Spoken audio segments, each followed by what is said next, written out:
네, 시간 날 때마다 엄마 찾아뵙고, 엄마도 나이가 많이 드셨잖아요.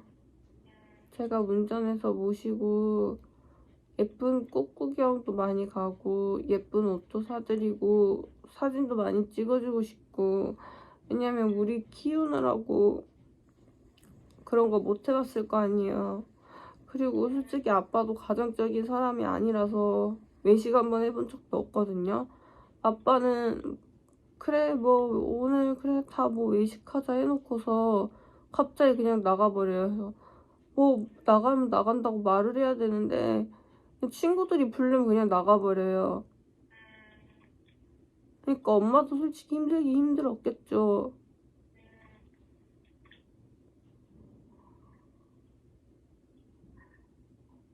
이렇게 선생님이 어머니가 말씀하시기 전에도 그 상황을 보고 얼마나 힘들지라는 거를 느끼고 있는데 어머니가 선생님이 나를 이렇게 잘 생각해주고 있다는 걸 혹시 알고 계셨어요?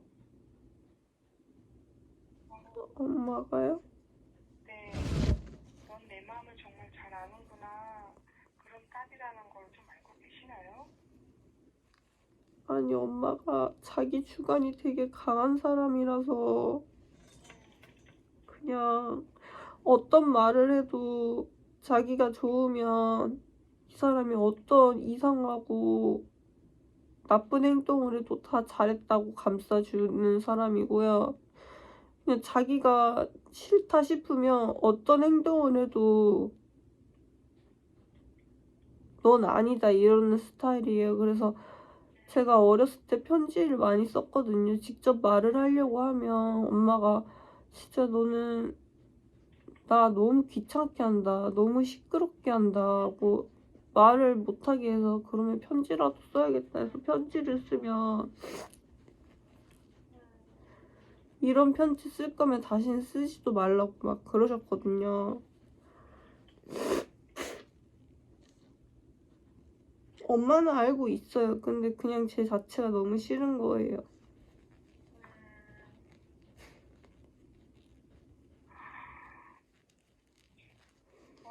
얼마나 상처가 깊었을까요? 어렸을 때일수록 나를 지지하고 무조건적인 사랑을 받아야 할 부모에게 내가 그런 존재가 아니라는 걸 느끼고 기대하다가 지금은 그 기대가 도저히 안 돼서 포기를 했다라는 걸로 저는 들렸어요. 네, 맞아요. 이렇게 자살 충동감에서 느끼는 게 아닐까라는 생각도 들고 그런데 이렇게 번개처럼 피어왔을 때가 2년 전인 건가요? 네.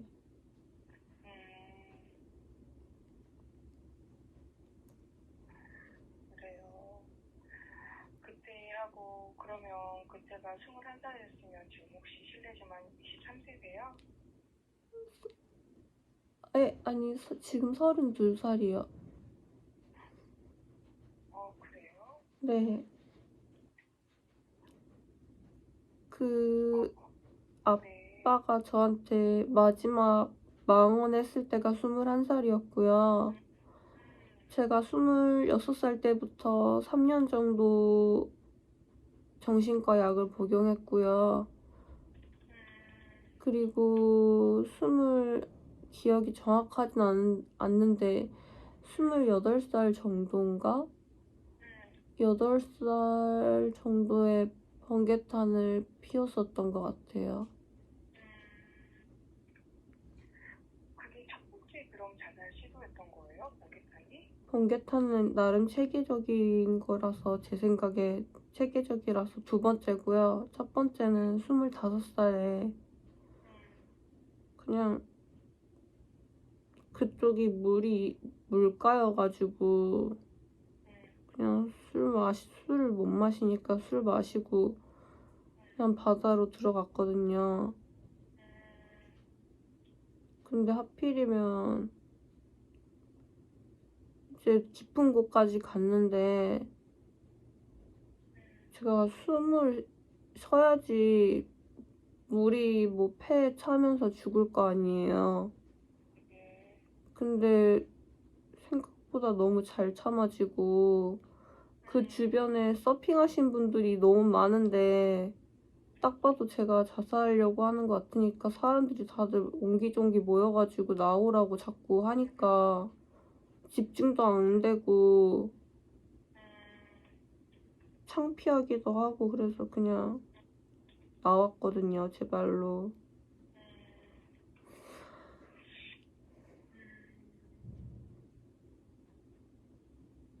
그래요. 지금 그때는 어떤 마음으로 그렇게 바다에 좀 뛰어들었을까요?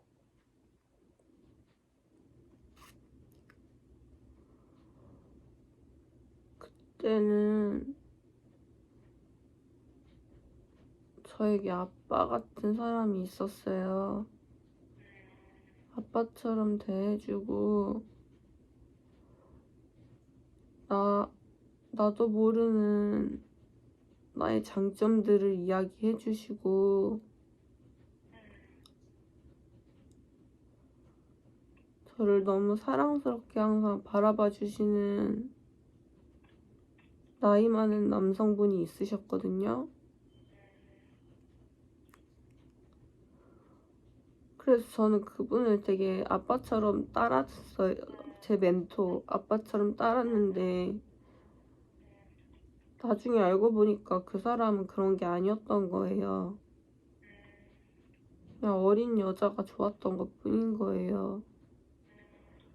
그리고 심지어 지금 와서 생각해 보니까 근데 제가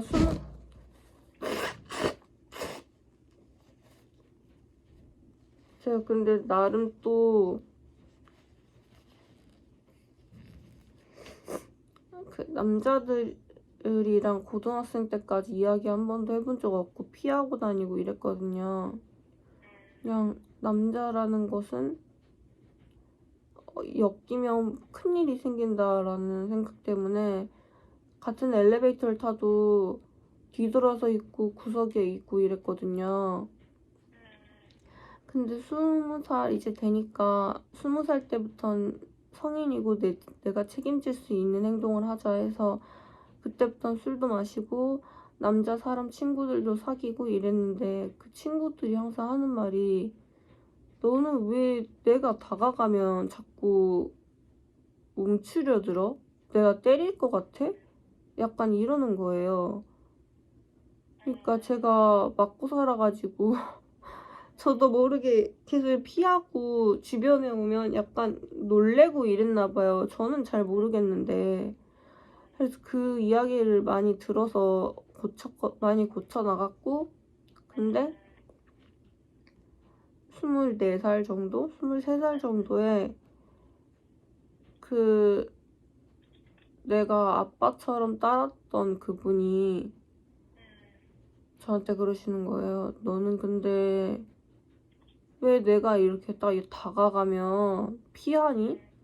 내가 무섭니? 이러시는 거예요. 그래서 아 그래요? 전 제가 피한지 몰랐어요. 잘 모르겠는데요. 그러니까 혹시 어렸을 때 어떻게 지냈니? 물어보시는 거예요. 아빠가 엄하셨니? 물어보시는 거예요. 근데 들키고 싶지 않았거든요. 그래서 엄하긴 엄했지만 저는 제가 하고 싶은 대로 꿋꿋이 제 소신대로 살아왔어요. 라고 그냥 대답을 했어요. 근데 그분이 저한테 이런 얘기를 하셨어요. 학대받고 사는 강아지들, 개들 있잖아요. 학대받고 사는 개들은 주인이 잘못한 게 아니고 그 개가 잘못한 거래요. 왜냐면 자기가 위험을 느끼고 누군가에게 맞으면 그 주인을 물어서 도망가던가 목줄을 끊어서라도 도망가야 되는데 멍청하니까 맞는 거라고. 근데 그 얘기가 돌려 말하는 얘기인 것 같기도 하고 조금. 근데 솔직히 제가 진짜 멍청하긴 하거든요. 좀 똑똑하지가 않아요. 제가 성적도 좋은 편도 아니고 너무 맞는 얘기 같은 거예요.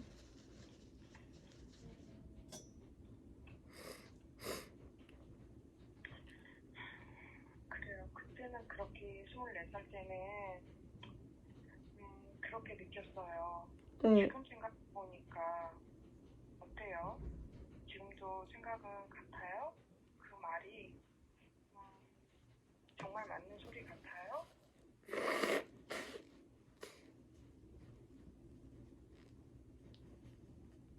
사실 이거를 정신과 의사 선생님이랑 이것도 상담을 했었는데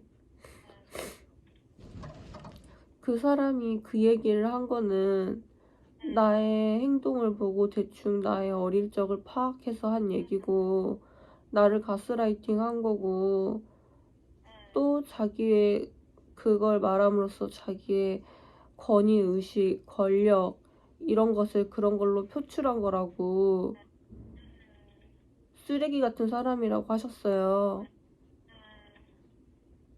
그리고 그 선생님 말에 동의를 하는데요. 그 선생님 말이 맞는 말이죠. 근데 제가 지금 생각하는 거는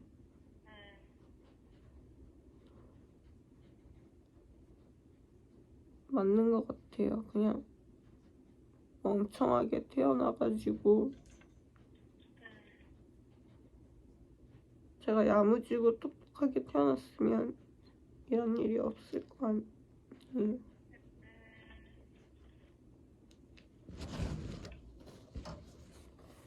그런 거네요. 선생님, 우리가 이성과 감성을 얘기하잖아요. 나의 이성, 나의 인지적인 판단은 그게 맞다고 판단을 하고 있는데 선생님 마음이 받아들이지 못하고 있네요. 네, 맞아요. 혹시 주변에 선생님 친구분이 그 얘기를 한다고 하면 선생님은 어떻게 얘기해 줄 수 있겠어요?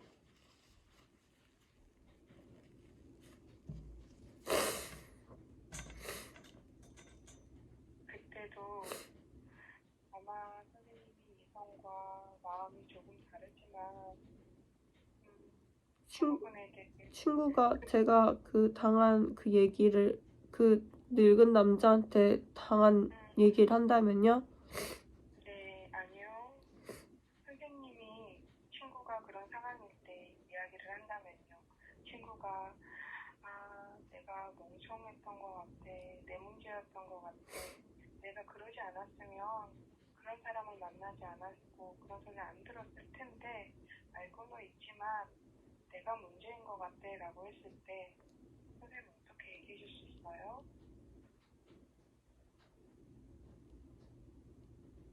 저는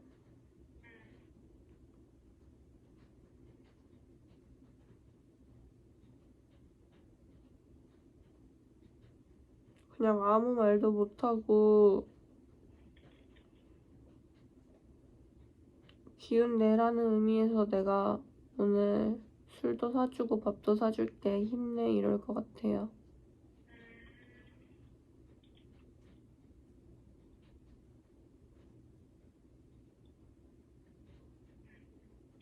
선생님이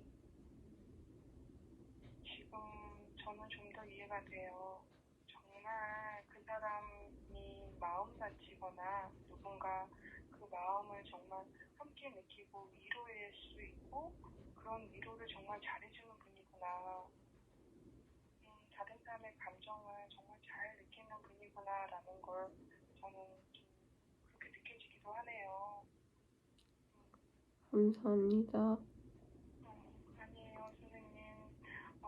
제가 섣불리 이런 말을 하는 게 선생님께 어떻게 들릴지 모르겠지만 저는 선생님이 참 마음이 아름다우신 분인 것 같아요. 다만 어떤 사람들은 그 감정의 기준이 다르다 보니까 다른 사람의 감정을 이렇게 아름다움을 보였을 때 그걸 접하지 못했거나 그걸 색깔을 잘 이해하지 못하고 다르게 오해하거나 받아들이는 경우들이 많은 것 같아요. 그래서 선생님의 감정 표현이 누군가에겐 어머니에겐 귀찮음 네, 그런 것도 비춰졌던 것 같은데 맞아요. 스스로 지금 맞다고 하신 것처럼 좀 분류를 잘 했으면 좋겠어요. 내가 틀린 게 아니라 다른 거라는 거. 하지만 누군가는 그런 감정을 모르기도 하고 원하지 않을 수 있다는 거. 다만 그럼에도 불구하고 나는 상처를 받았다라는 걸.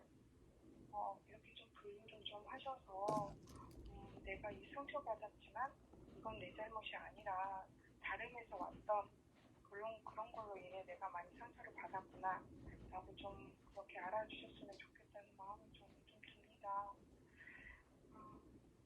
그리고 선생님께서 두 번째 그 자사시도 하실 때 1년 동안 소중하게 생각한 존재에게 상처를 받고 번개탄을 피웠다고 하셨던 것 같은데 맞나요? 네, 그분들은 또 어떤 분들이었을까요? 그게 그분들이 28살쯤에 번개탄을 피웠다면 27살쯤에 만나셨던 분들이에요? 한 명은 우리 친언니고 한 명은 남자친구였는데요. 근데 친언니도 근데 아빠도 사실 외모 지상주의가 되게 심하신 분이에요. 그래서 어렸을 때 더 저를 싫어하셨거든요. 그냥 저를 볼 때마다 약간 음식물 쓰레기 보듯이 보셨어요. 언니들한테, 동생들한테는 이렇게 활짝 가지런한 이빨 다 보여주시면서 따뜻하게 웃으셨는데 난 사실 그거 바라만 봐도 너무 좋았거든요. 근데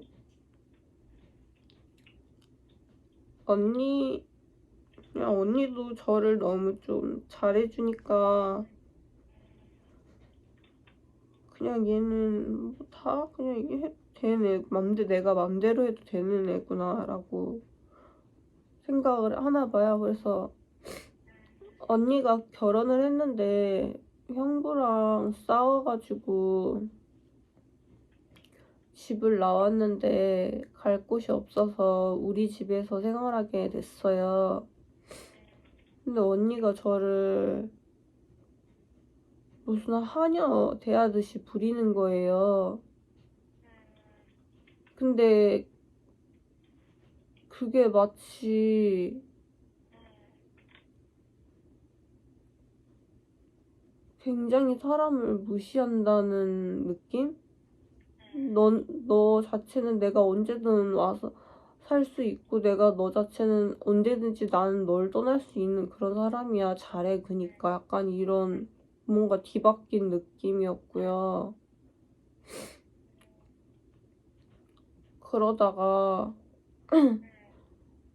뭐 자기 자식이 너무 보고 싶다고 만나게 됐어요. 그래서 3명이서 만나게 됐는데 조카랑 저랑은 친하거든요. 그냥 우리끼리 특유의 장난치는 게 있어요. 약간 좀 거칠게 저희는 놀거든요. 조카랑 저는 일부러 장난치면서. 근데 언니는 막 그 하지 말라고 자꾸 막 그래요. 우리 둘은 재밌다고 하는데.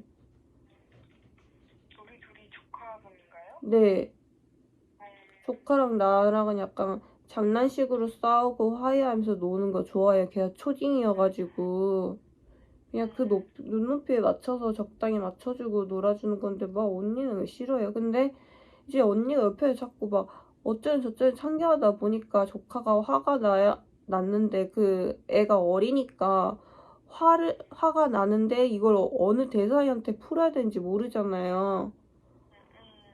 그러니까 저한테 화풀이를 하는 거예요. 제 머리채를 제 머리채를 잡는 거예요, 조카가. 아주 내가 당황스럽지만 그래도 귀엽잖아요. 그래서 나라 하고 나도 그러면 너 머리털 잡는다. 내가 막 이랬어요. 그러니까 근데 조카가 막 잡아봐 하면서 막 장난치는 거예요.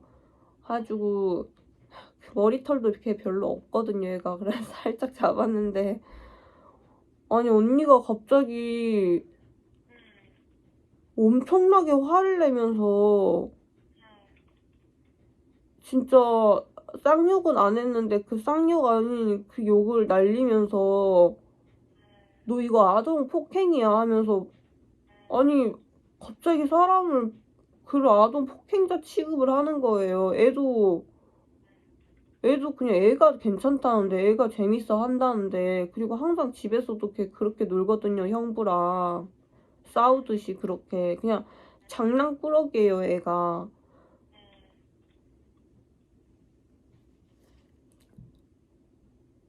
가지고 그러더니 언니가 말리는 게 아니고 야 너 소윤이 머리 조카 이름이 소윤이죠. 소윤이 머리 나라고 하면서 소리를 카페에서 엄청 지르는 거예요. 그래서 사람들이 다 쳐다보는데 전 났어요. 근데 조카는 끝까지 안 놓는 거예요. 그래서 그 잡힌 채로 있었거든요. 잡힌 채로 있다 보니까 저도 이제 조카한테도 화가 나고 너무 이 상황이 섭섭한 거예요. 진짜 한 달 동안 먹여주고 재워주고 언니가 상처받아서 나온 거니까 최대한 상처 안 주려고 진짜 보살펴줬는데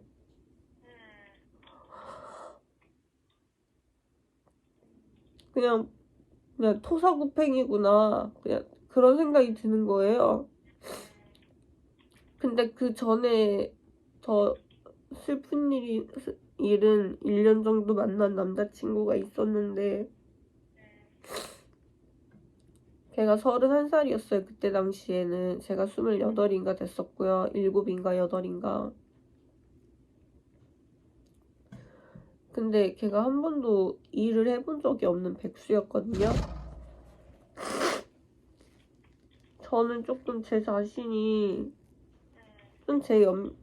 좀 부정적인 건데 내 연민이 있는 것 같아요. 근데 좀 불쌍해 보이면 좀 사귀는 것 같아요. 제가 뭔가 나 같아서 제가 행복해지면 나도 행복해지는 것 같은 그런 느낌. 그러니까 내가 나를 행복하게 해서 행복해야 되는데 쟤를 행복하게 해서 내가 행복해지는 그런 대리만족으로 살아왔는데 이제 걔가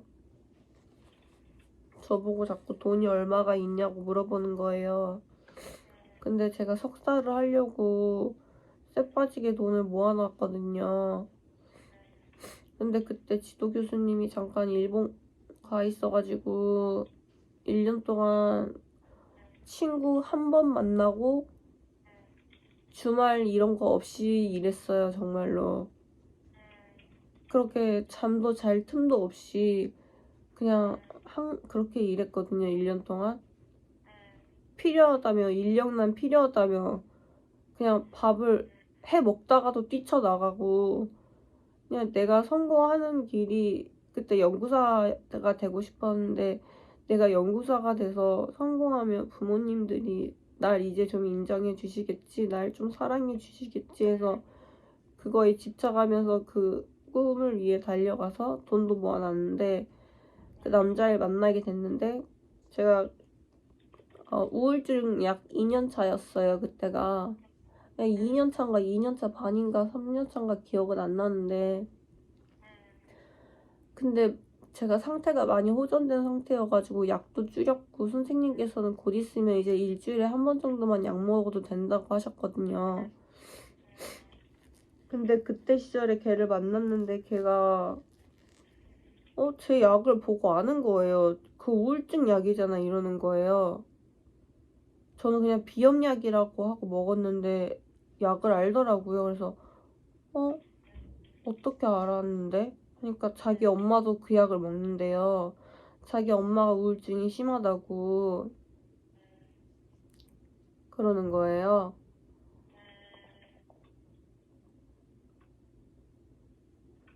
그리고 자기 아빠가 자살하셨대요.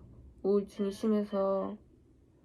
그리고 엄마가 1년 전에 뇌수술을 받아가지고 지금 정상이 아니래요. 근데 우울증까지 와가지고 자기가 너무 힘들어 죽겠대요. 그래서 저한테 제가 밥도 사주고 뭐 데이트 비용 제가 다 냈어요. 그리고 저는 돈 아까워서 걸어 다니고 버스 타고 이런 돈으로 걔는 창피해서 버스 못 탄다고 무조건 택시비 달라 그러고 해서 택시비 주고 저는 걸어 다니고 버스 타고 다니고.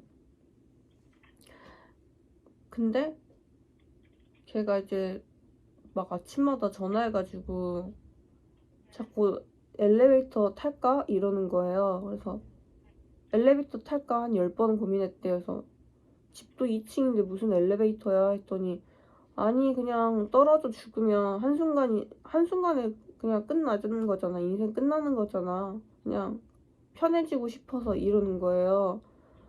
근데 저는 덜컥 겁이 나는 거예요. 왜냐면 제가 예전에 정말 힘들었을 시절에 나한테 손 한 번 내밀어 준 사람이 있었으면 내가 상태가 그렇게까지 나빠지진 않았는데, 그래서 보니까 그때 뭔가 내 상태인 것 같아서 너무 보호해주고 싶은 거예요. 그래서 제가 막 달달이 한 70만 원씩 주고 막 이랬어요. 근데 그걸 정신을 못 차리고 그걸로 도박을 하고 다니고 이러는 거예요. 그래서 더 이상은 못 준다 이랬더니 이랬는데 뭐 연락이 잘 안 되더라고요. 근데 제가 그 예금 적금을 넣고 있었는데 예금 적금이 일주일 뒤에 이제 나오는데 그 남자애한테 준 돈이 너무 많아서 이제 제 돈이 완전 떨어져서 1,000 얼마밖에 안 남은 거예요. 근데 일주일 뒤면 예금 적금이 나오거든요. 그래서 일주일만 견디면 되는데 집에 먹을 거랑 뭐랑 아무것도 없는 거예요. 그래서 제가 걔한테 계산해보니까 총 700만 원 정도를 썼더라고요. 그냥 이체해준 돈만 500만 원이 넘고요. 그래서 저도 그냥 걔한테 나 지금 이런 상황인데 나 밥 좀 사주면 안 되겠냐? 물어봤는데 저한테 야 돈이 없으면 니네 엄마한테 돈 달라면 되지 나 왜 나한테 달라고 하냐고 화를 내는 거예요.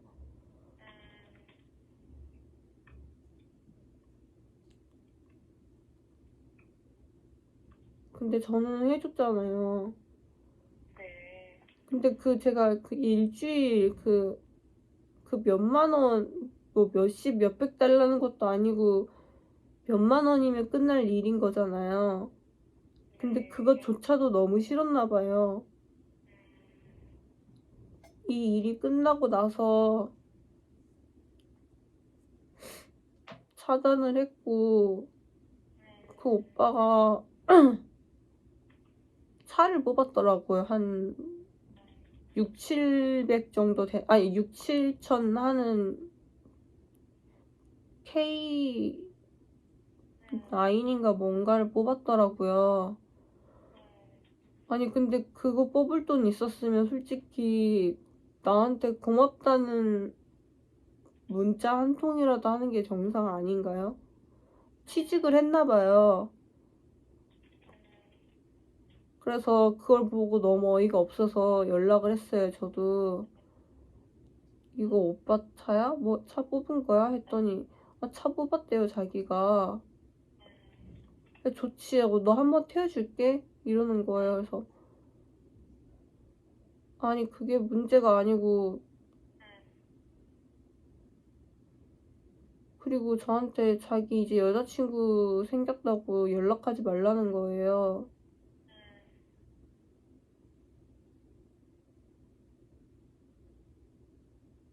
그 여자친구하고는 데이트 비용 이제 지가 다 내고 그러겠죠?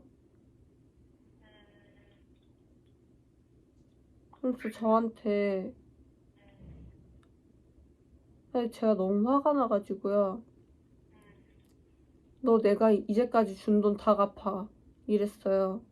근데 진짜 받을 생각 아니었어요. 그냥 화가 나서 홧김에 너 이제까지 내가 준 돈 다 내놔 이러니까, 돈?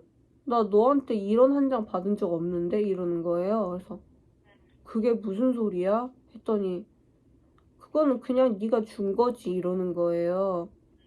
근데 준 거는 한 번이고 나머지는 지가 취직해서 갚는다고 해서 준 거거든요. 근데 사실 취직해서 갚는다고 한 것도 지가 말은 그렇게 했지만 저도 받을 생각은 없었어요. 하지만 지 말은 취직해서 갚는다고 한 거잖아요. 그래서 취직해서 갚는다고 했잖아. 그러니까 그래? 그럼 달달이 10,000원씩 줄게 이러는 거예요. 아니 무슨 달달이 10,000원씩 받으면 뭐 죽기 전에 그걸 다 받을 수 있을지 없을지도 모르고 너무 뻔뻔한 거예요.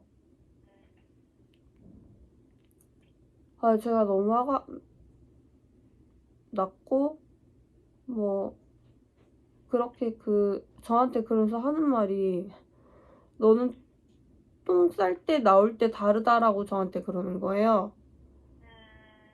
근데 그거는 제가 할 말 아닌가요, 솔직히? 그 말이 저는 지금 너무 아직까지 충격인 거예요. 그래서 그 사건이 있고 일주일 뒤에 이제 언니가 집을 나와가지고 저희 집에서 생활하고, 그러니까 뭔가 내가 사랑했던 사람들한테 부정을 받은 거예요, 모두. 그리고 인정을 못 받고, 그리고 선생님한테 상담 받았었는데 그런 애들은 진짜 우울증이 아니래요. 왜냐면 저한테 어땠어요? 우울증 걸렸을 때 밖에 나가고 싶었어요? 그래서 아니요, 저 밖에 나가기도 싫고 무섭고 그냥 이랬어요. 근데 그 오빠는 맨날 친구 만나러 가야 되는데 1, 2만 원이 없어가지고 친구를 못 만난다고,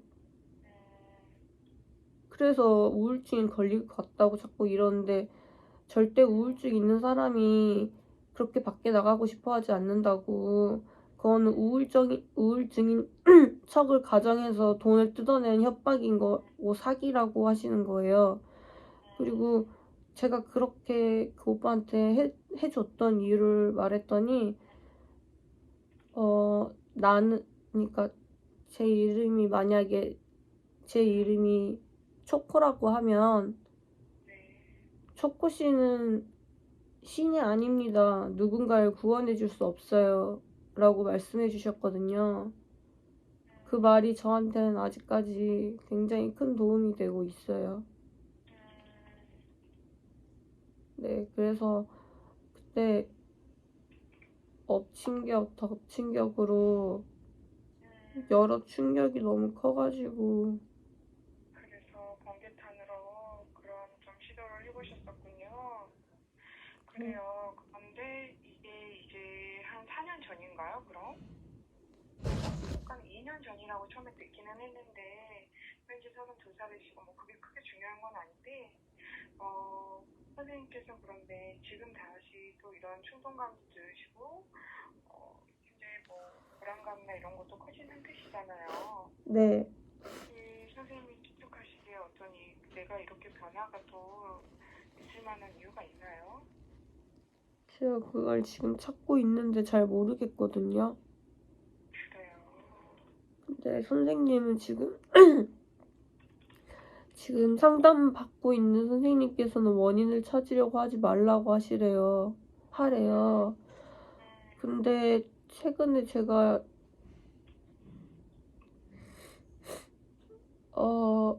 만났던 남자 친구가 있었는데 되게 나한테 예쁘다는 말을 저는 자주 듣고 싶었어요. 이거는 제가 이기적인 거 알아요. 사람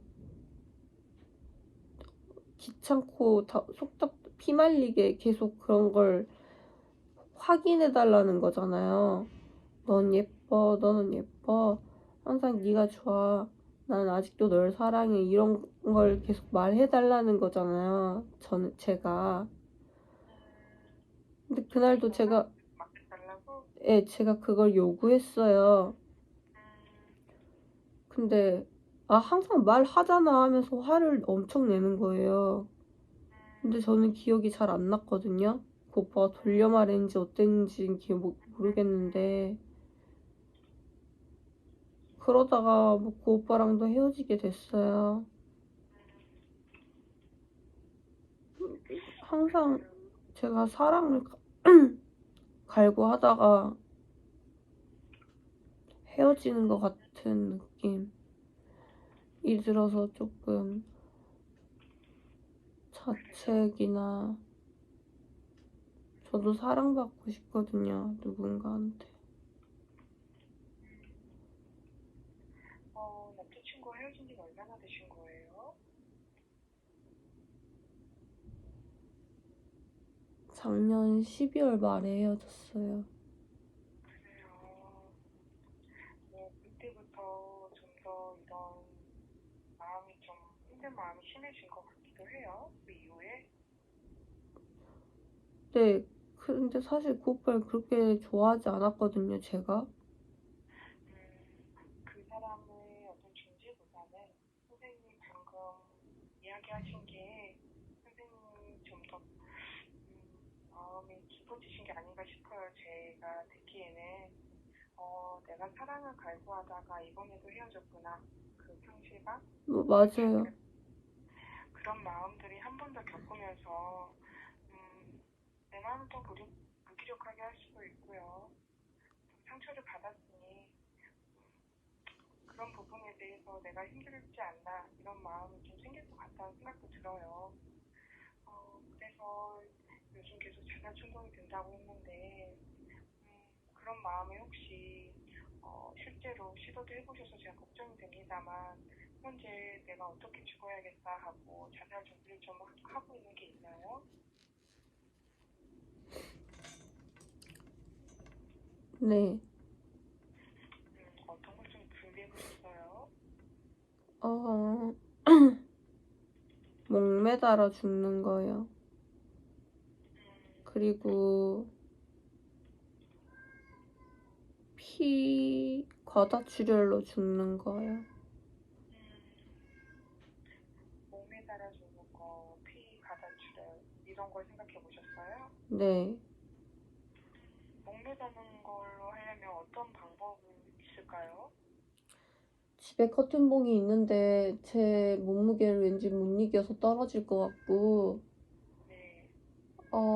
문고리에 묶어서 위로 올려서, 그니까 앞에 문고리에 묶어서 줄 위로 올려가지고 그렇게요.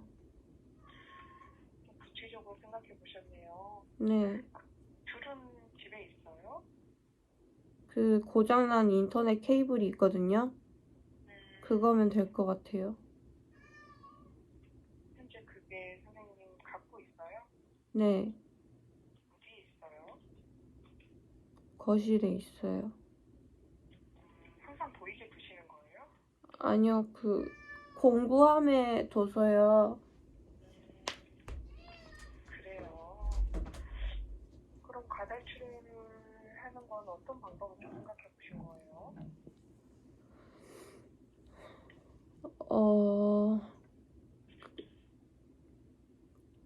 과다출혈은요, 네. 마약 같은 거 있잖아요. 네. 요즘은 마약 같은 거를 잘 구할 수 있다고 하잖아요.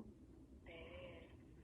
그래서 혈관에 마약을 투여하고 꽂아서 주사바늘 꽂아서 투여한 다음에 좀 행복함을 느끼다가 정신이 몽롱해지면 그 수액 줄을 끊으면 피가 줄줄줄 계속 흘러나온대요. 그러면 과다출혈로 죽지 않을까요?